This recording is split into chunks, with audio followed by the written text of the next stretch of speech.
नमस्कार। आज हम हिंदी व्याकरण की एक ऐसी गुत्थी सुलझाने वाले हैं जिससे अक्सर लोग परेशान रहते हैं, और वो है लिंग और वचन का चक्कर। तो चलिए सीधे मुद्दे पर आते हैं। एक सवाल जो हिंदी सीखने वालों को बहुत कंफ्यूज करता है कि शब्द दिन पुल्लिंग है या स्त्रीलिंग। अब देखिए, अक्सर एक ट्रिक बताई जाती है कि शब्द के आगे अच्छा या अच्छी लगाकर देख लो, है ना। ये शुरुआत के लिए तो ठीक है, पर यकीन मानिए ये पूरी कहानी बिल्कुल नहीं है। ये तो बस एक छोटा सा हिस्सा है। तो फिर इससे बेहतर और भरोसेमंद तरीका क्या है?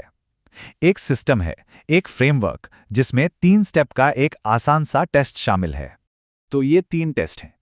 पहला, सर्वनाम टेस्ट, यानी मेरा या मेरी लगाकर देखें। दूसरा है विशेषण टेस्ट, वही अच्छा या अच्छी वाला। और तीसरा और सबसे जरूरी, क्रिया टेस्ट, यानी होता है या होती है।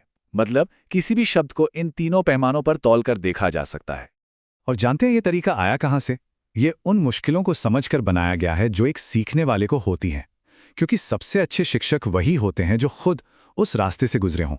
मैं खुद एक औसत छात्र था और मुझे पता है कि कन्फ्यूजन से क्लैरिटी तक का सफर कैसा होता है। तो ये तीनों टेस्ट काम तो करते हैं, लेकिन इनमें से एक है जो कह सकते हैं एक मास्टर की है, एक ऐसी चाबी जो सारे कन्फ्यूजन के ताले खोल देती है, बिल्कुल अचूक। तो अब सबसे जरूरी बात, अगर सब कुछ भूल भी जाएं, तो बस एक चीज याद रखिए। जब भी डाउट हो, बाकी सब छोड़िए और सीधे क्रिया का इस्तेमाल कीजिए। यही सबसे पावरफुल और भरोसेमंद तरीका है। अच्छा, अब देखते हैं ये काम कैसे करता है। याद है वो पहला सवाल, दिन पुल्लिंग है या स्त्रीलिंग? जवाब है पुल्लिंग। क्यों? क्योंकि दिन होता है, दिन होती नहीं। देखिए कितना आसान हो गया। और ये तरीका असली जादू तो वहां करता है जहां नियम कानून फेल हो जाते हैं, जैसे शरीर के अंग, ग्रह या खाने पीने की चीजें। ये वो कैटेगरी हैं जो सबको फंसाती हैं। पर क्रिया टेस्ट से ये भी एकदम साफ हो जाता है। नाक कट गई, पृथ्वी घूमती है, दाल बन गई। क्रिया ने सब बता दिया। यही तो इस तकनीक की खूबी है। ये हमें उन अपवादों यानी एक्सेप्शंस को भी समझने में मदद करती है जिन्हें रटना पड़ता है। जैसे 12 में से सिर्फ 4 महीने जनवरी, फरवरी, मई और जुलाई स्त्रीलिंग हैं। तो ये तो हुई लिंग की बात। अब इसी लॉजिक को एक कदम और आगे ले चलते हैं, क्योंकि यही सेम लॉजिक हिंदी में वचन यानी सिंगुलर प्लूरल को समझने में भी काम आता है। संस्कृत में देखिए 3 वचन होते थे, एक वचन, द्विवचन और बहुवचन। पर हिंदी ने इसे आसान कर दिया है। यहां सिर्फ 2 हैं, या तो एक है या एक से ज्यादा, बस।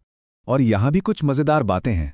कुछ शब्द हिंदी में हमेशा बहुवचन ही माने जाते हैं, चाहे वो कॉन्सेप्ट में एक ही क्यों ना हो। जैसे आंसू। आंसू तो एक भी हो सकता है, लेकिन हम कहते हैं आंसू बह रहे हैं, बह रहा है नहीं। दर्शन हो गए, प्राण चले गए। देखिए क्रिया यहां भी सब कुछ साफ कर देती है। तो मतलब क्या है? चाहे लिंग हो या वचन, असली बात है कॉन्टेक्स्ट। खाली खाली नियम रटने से कुछ नहीं होगा। शब्दों को उठाइए और उन्हें छोटे छोटे वाक्यों में इस्तेमाल करना शुरू कर दीजिए। जवाब अपने आप मिल जाएगा।